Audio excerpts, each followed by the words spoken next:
प्रामुख्याने देशाचा विकास होत असताना ऊर्जा विभाग हा सगळ्यात महत्त्वाचा विषय आहे आणि आपण कोकण विभागीय विविध प्रकल्पग्रस्त हितकारी कृती परिषदेच्या मार्फत या ऊर्जेच्या माध्यमातून शेतकऱ्यांची जी जमीन संपादित आणि वापर हक्कासाठी जी घेतली जाते ते वापर हक्काचा कायदा काय असतो ते शेतकऱ्यापर्यंत पोहोचला पाहिजे। त्या वापर हक्कामध्ये शेतकऱ्याचं पुनर्वसन झालं पाहिजे।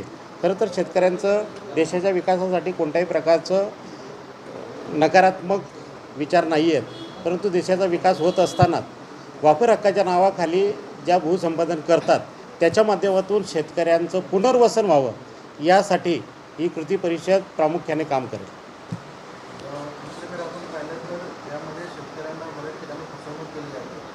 त्या संदर्भात आपल्या परिषदेकडून काय काय पावलं उचलण्यात आली?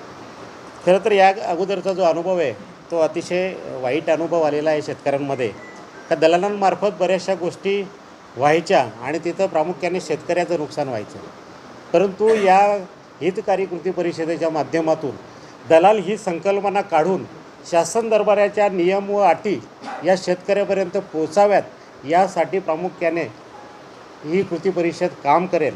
आणि जो आता विद्युत प्रकल्प राबवले जातात आणि जे विद्युत प्रकल्प अगोदर राबवलेले आहेत त्या सर्वांचा न्याय या शेतकऱ्यांपर्यंत पोचला पाहिजे यासाठी प्रामुख्याने कृती परिषद यावेळेस काम करेल।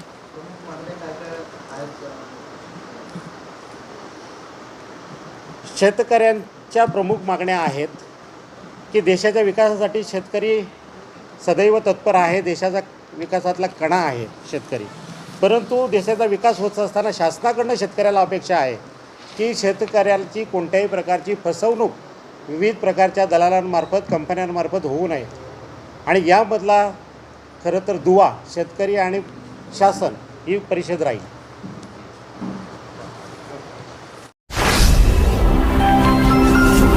Speed news Bharat.